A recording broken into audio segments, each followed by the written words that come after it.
Welcome to the Property Buyer Podcast. Join me, Rich Harvey, multi-award winning buyer's advocate and CEO of Property Buyer, where we explore the world of real estate and help you make informed decisions about buying or investing in residential and commercial property. Our show features expert interviews, market insights, and practical tips for navigating the complex world of real estate.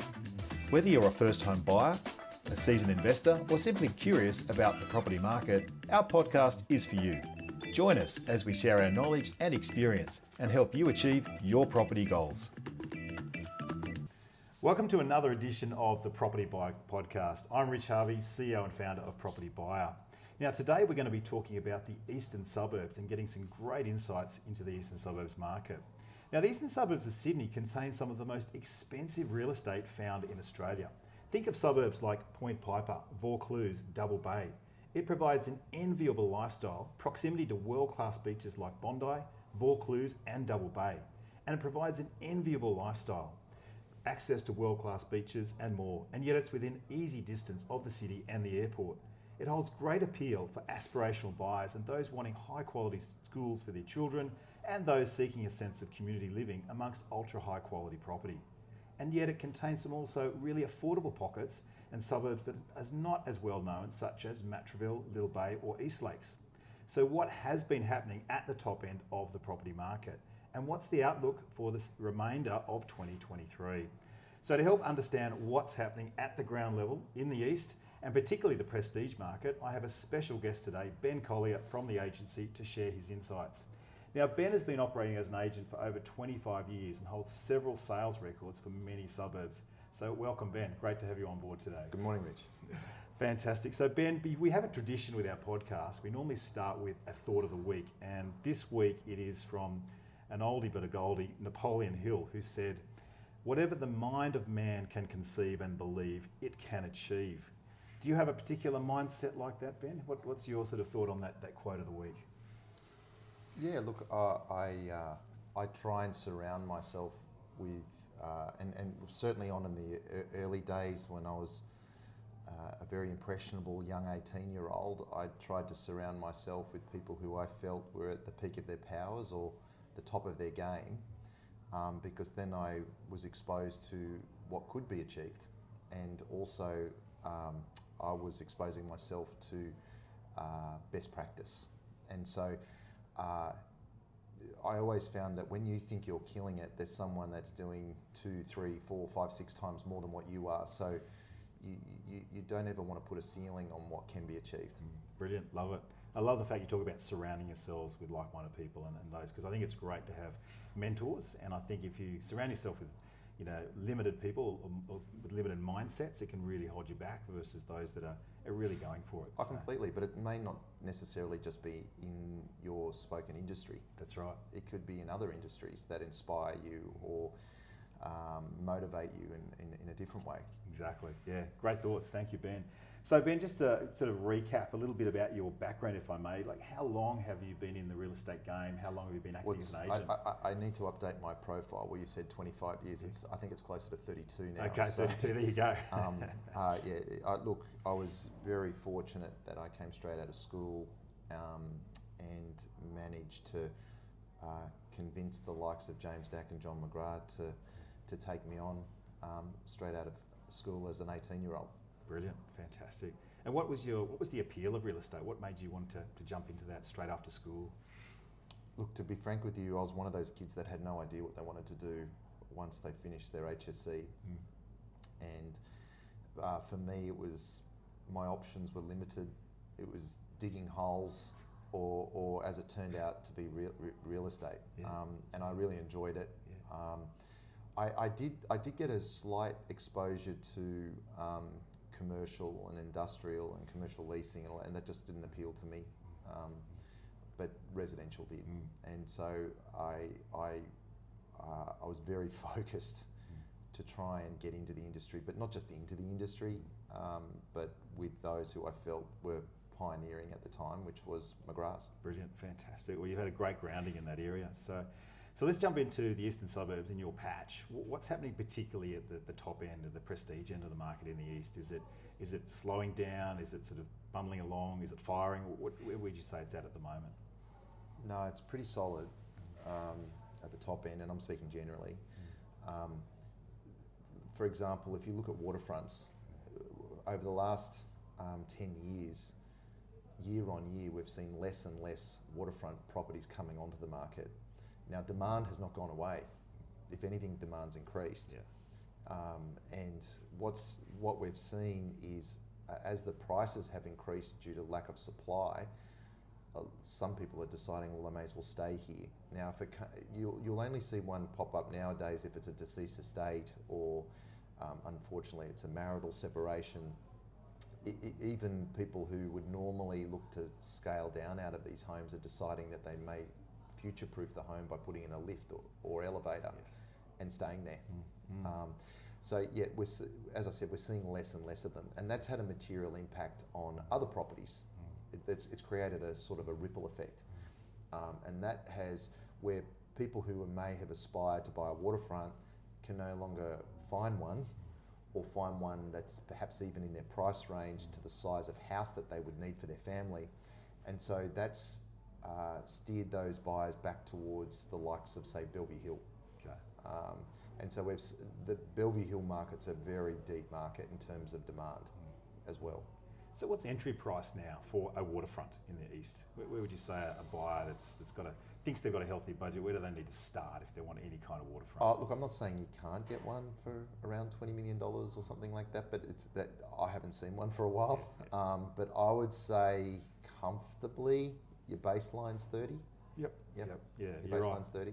Yeah. I mean, I've noticed as well the lack of listings is right across the board, but particularly in the prestige sector, it is very limited pickings at the moment. Very, very, very tight supply. Yeah. I mean, you don't buy a waterfront because you have to. You buy a waterfront as a reward. I mean, the chances are that person's already in a very nice, beautiful home, so it's to reward themselves for their success and what have you.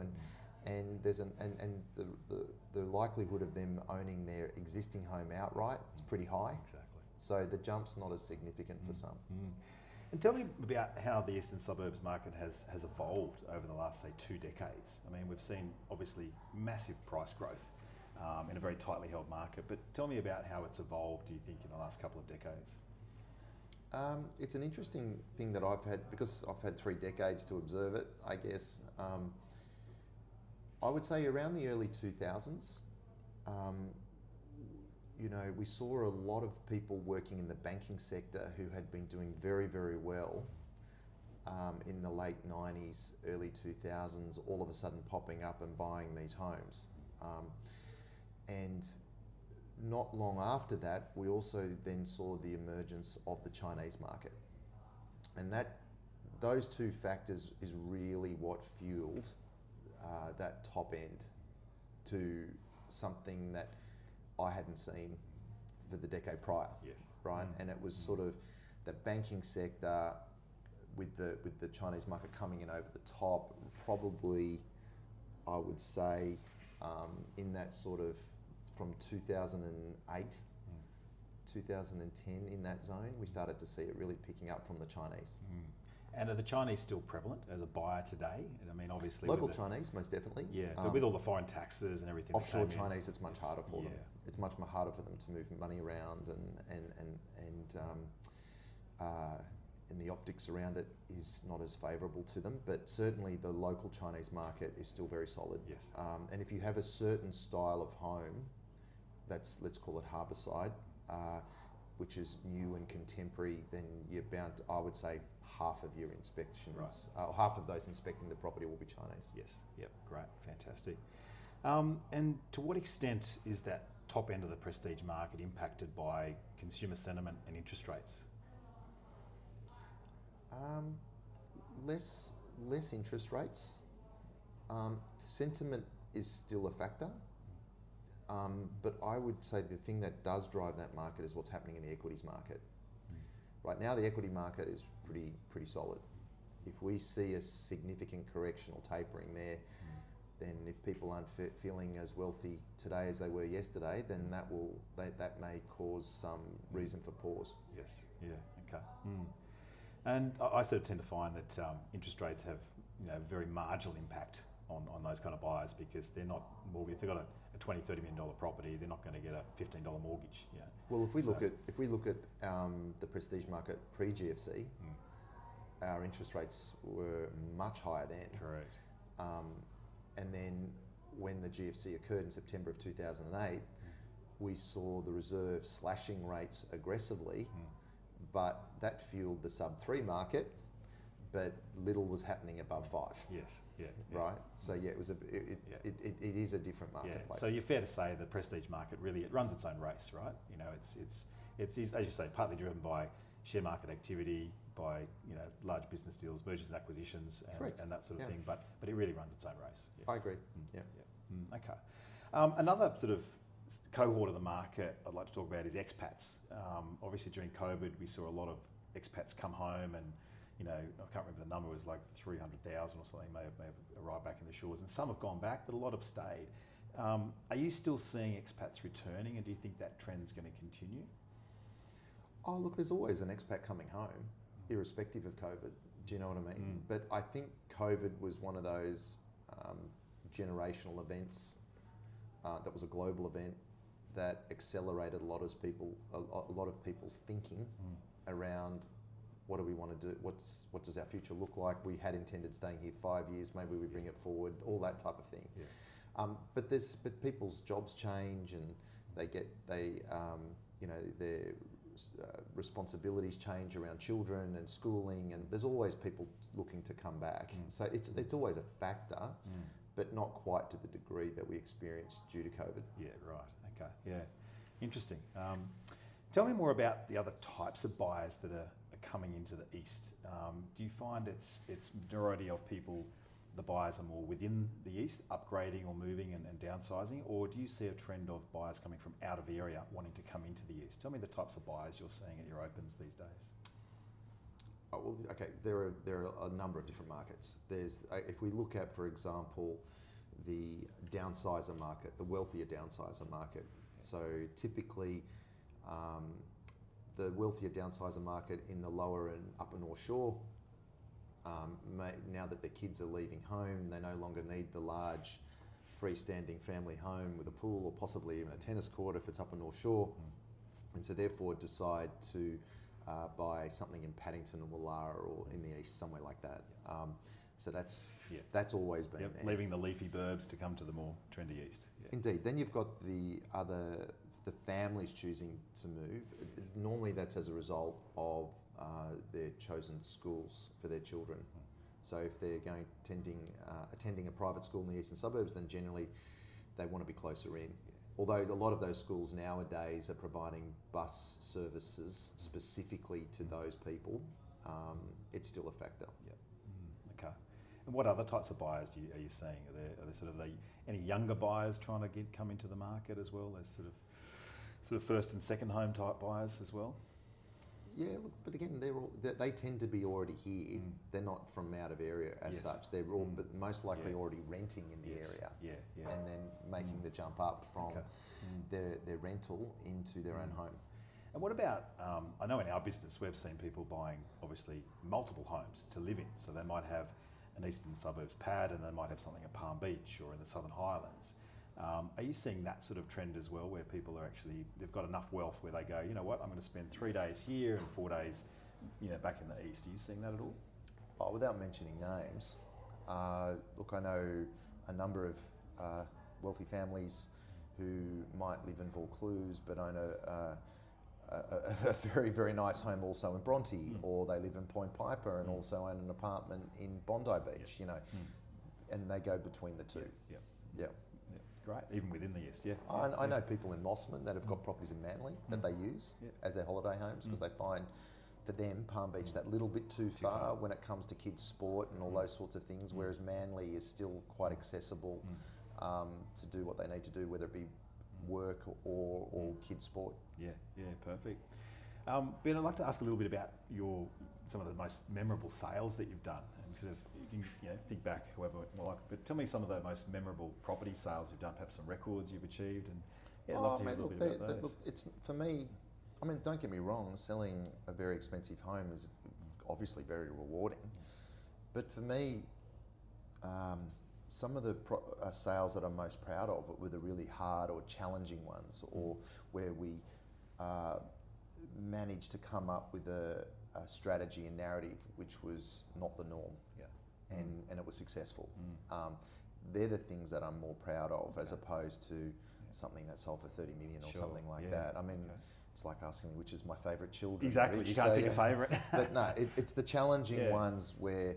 And where were those challenging sales? What suburbs were they in? Tell me more about that. Mate, it's all over. Like it's, and mate, one of my proudest sales was one which I've been on the record before saying, where I sold someone else's house so they could buy the house, and I did so for free, so that they could buy the house that I had going to auction. Right.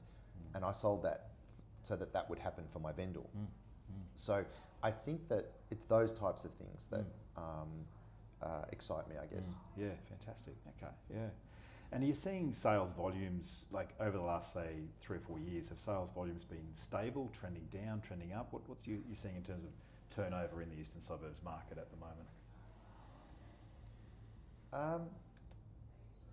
Well, okay, so what, this probably goes into one of your next questions, but look, the thing that we're seeing at the moment, and I'm sort of probably answering this question ahead of time, but we were all expecting the beginning of this year to be far more challenging than what it has been, and that has been due to the fact that we're 30% down on listings compared to the same time of last year, right? Which was unexpected. And I guess this is probably something that I've learned over the years, is sometimes don't feed too much into the headlines, right? And have an awareness, yes, but because we were all expecting this flood of supply, which hasn't happened. And as a result of that, we've seen a stabilisation in a market that we all thought was going to be harder. Now, perhaps that flood of supply is ahead of us, but at the moment it hasn't happened. I get asked all the time, Rich, do you think that this fiscal cliff is going to have a huge impact on the market? And my view is that a lot of borrowers have already saved up some kind of buffer. They should be able to weather the storm. Now, I think there'll still be some motivated vendors out there that possibly don't want to get stressed and will sell, but I'm not expecting to see blood on the street, Ben. I'm not expecting to see a flood of listings coming on the market. I'm not saying I haven't had listing appointments with people that are saying, look, I think we'd like to sell and reduce our debt. I have had a few, but nowhere near to the degree that we're being led to believe is ahead of us. And I think that if someone was in that position, I would have thought they would be already speaking to their preferred agent of choice about selling already. That's right. Rather than waiting till August. That doesn't make sense to me. Exactly. You don't do it last minute, you know. So, no. Yeah, exactly. Ben, I want to ask you a little bit about potential growth suburbs in the east. So if you can put a crystal ball in front of you and say, the next 5 years, where do you think some particular pockets of the east have more potential to grow than other pockets, and maybe unpack why you think those particular suburbs have better potential? Again, when we see there are certain suburbs that move faster than a neighbouring suburb, and the neighbouring suburb may lag in terms of its growth compared to the next suburb. And that was again, I keep referencing the GFC because it was pretty recent, but I remember when around about 2011, 2012, we saw the top end recovering.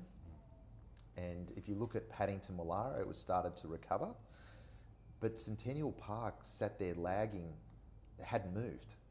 And then in more recent years, we've seen Centennial Park come into its own and starting to play catch up, because people recognise that, hang on a minute, if you look at a per square metre rate or what have you, there's a huge gap when it doesn't make any sense, when it's only the other side of Oxford Street. Yeah.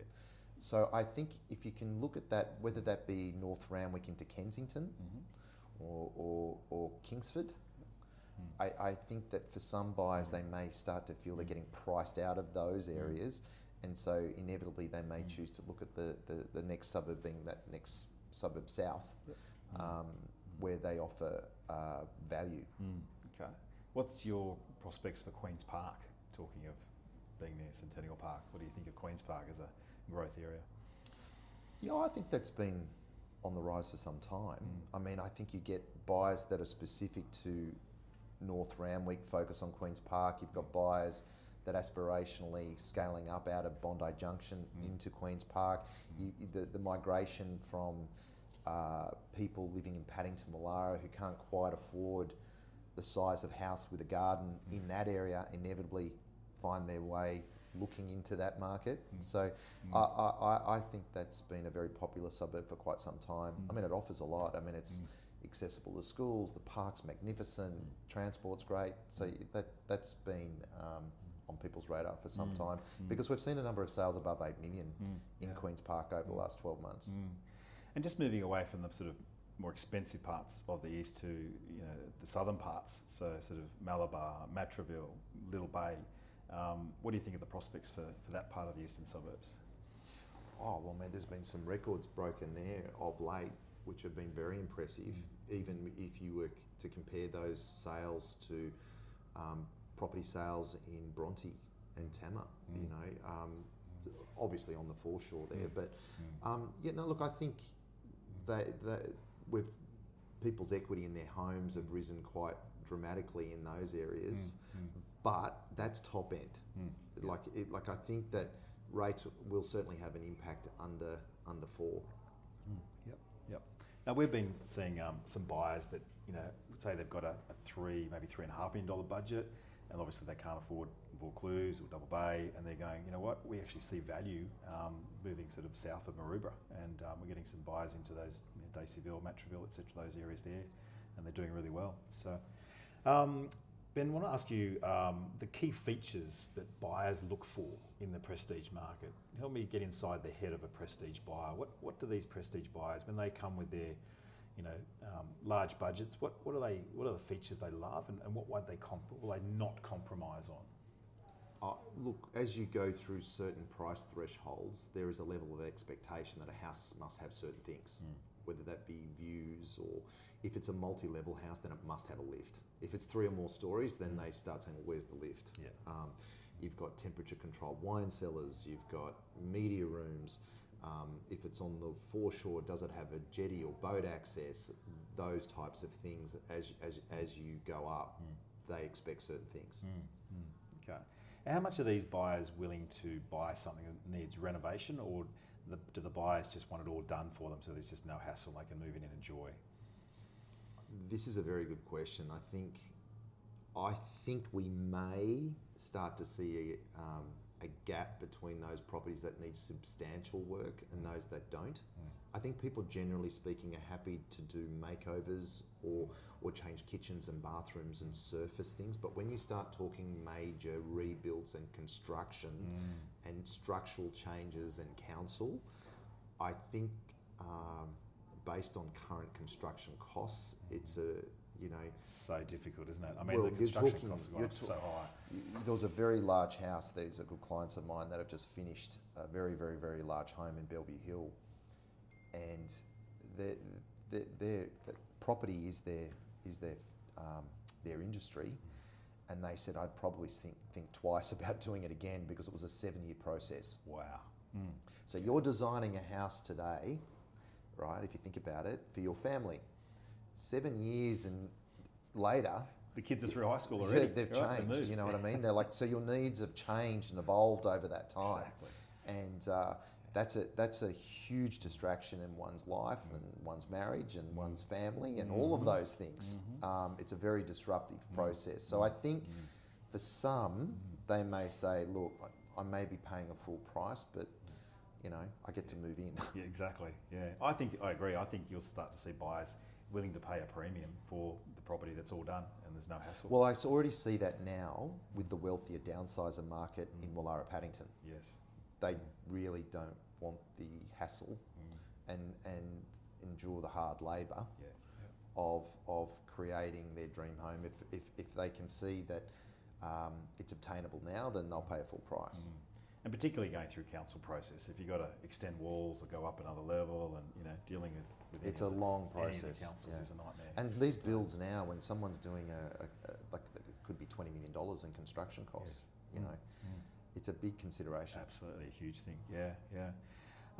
So just is there anything they won't compromise on? What about privacy? What about aspect? I presume some of these buyers, it's like, you know, we don't want an obstructed view of the harbour or the bridge. I mean, if they're going to pay a premium, they want to have that, right? Is that thinking correct? Yeah, but again, it's all to do with these price thresholds. Yeah. One may be more willing to compromise, let's say in Bellevue Hill in the $20 to $30 million range. If they've got a glimpse, then that's great.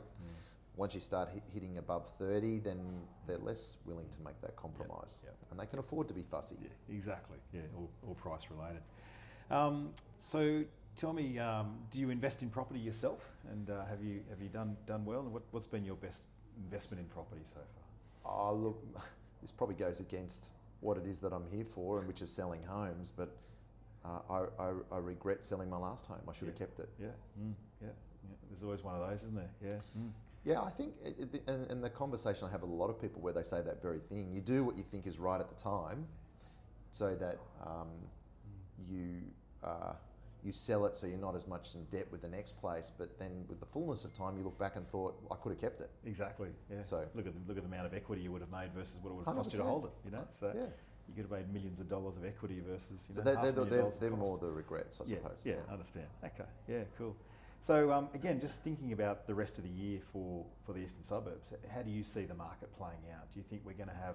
I don't think it's going to be an atypical year, Rich. Yeah. Like I think we were all anticipating, as I said, a far more challenging start, and I think what this first quarter could have done or may have done is reassure some people who were thinking about selling, but thinking that the market's not as favourable as they would like, therefore paused on the idea of selling. But because they've seen what's just happened, we may see that supply increase at a time where we typically see less houses come onto the market. Because generally speaking, Q2 and Q3 are quieter periods. It's Q1 and Q4 that are the busier times. Yeah. Whereas we've seen an unseasonably low level of supply in Q1 this year. Interesting. So I think the normal patterns may change as a result of that. Often, if I was selling a house, I would probably do it during winter because there's not as much competition. 100%, and that's normally what dictates our advice. I think you're absolutely right. I think this year every year is unusual. There's always an X factor, but I agree with you. I think that now the Reserve Bank has paused rates. I think if there's going to be one more rate rise, it will be next month. Otherwise, there won't be any more rate rises, and hopefully that will give vendors and buyers confidence that the market is stabilised. And I think we should start to see a more normal sort of trade of buyers and sellers coming to the market over the year. Yeah, look, but I also remind people that all these factors that we talk about that influence the market are always going to be there, whether that be up, down, sideways. But life doesn't stop. You know, your wife falls pregnant or your partner falls pregnant, and we've got to buy a bigger house. You know, your kids all move out of home. We need a smaller house. Unfortunately, you and your partner split up. We need to sell. You know, there's a deceased estate. There's always a reason for someone to trade property, right? Yeah. There's always going to be that. However, what does influence us and what we advise potential sellers, it's all about, is right now a very busy time with competing stock that would be competing against your home. Because if there is a lot of properties, then there's going to be a dilutionary factor, then therefore now's not the time to put that house on the market. Yeah, right. Because it's not about the agent, it's about your client. Exactly. And just thinking about the client, obviously we look after buyers, you look after vendors. How have you found your interactions with buyers agents over the years? Do you think they play a good role? What has been your experience in that area? Look, I think they have a very valid service, and also they have relationships with all different agents, and there is an underlying off market, particularly in the upper end. It's probably the preferred method of choice. Exactly. Is selling it off market due to discretion and all those sorts of things. So there's that element to it all. Sometimes some people have an analysis paralysis and therefore need their hand held, and they need someone to be saying, look, have you considered this property for these reasons? Because you do at times see some buyers in the marketplace for 3 and 4 years. You know, and if you were pre-COVID and then you bought last year, you bought at the peak when you should have bought before COVID. Exactly. Right. Exactly. So yeah, I think some people overthink things. Totally, yeah. And so therefore your assistance really guides them through that minefield and different agents with different methods and all of those things. Yeah, exactly. I mean, one of our pitches for our service is we speed up the whole searching process. We uncover off-market properties, we give them confidence, we give them all the details to make a wise property decision. And like you, it's not about just closing a deal. It's about making sure the client is number one in the transaction and they get what they want for their budget at the end of the day. And you know, we probably speed up the process, and our average turnaround time is around about 1 to 2 months. If a client comes to us with an expectation of buying a property and we know we can achieve it, we normally have a 6-month agreement on paper, but the actual reality is within 1 to 2 months they're signing a contract to purchase their property. And they're just so much happier. They go, wow, I couldn't have done it without you. Wish we'd come to you 3 years ago. You know? Yeah, that's right. Yeah. Yeah, so it is, yeah. So Ben, last question for you for today. This has been great. What's your best property tip that you can share with our audience today? For a seller or a buyer? Whatever, either. Well, from a seller, you get one shot to make a first impression. Yeah. Right? And you want to feel at the end of that process that between you as the seller and your agent that you've done as much as you can. Whether that be presenting the home, making the home available to the way you market the home, all of those factors, you want to feel, well, look, we couldn't have done anything more, so therefore what's on the table is worth considering. Yeah. Right? That's probably the most important thing. Fantastic. You don't want to be having regrets. Exactly, yeah. Ben Collier, thank you so much for joining us. Pleasure, We've been talking to Ben Collier from the agency. Thank you so much, Ben. Been a pleasure. Look forward to catching up again soon. All the best, mate. Thank Take you. care. Well, thanks for being with us on the Property Buyer Podcast. We hope you enjoyed the show. If you have any questions or would like further information about buying a property, please visit propertybuyer.com.au and we'd be delighted to help. We have loads of free resources and market updates and recent articles for you to explore. We look forward to joining you on another episode very soon. I'm Rich Harvey. Thanks for listening.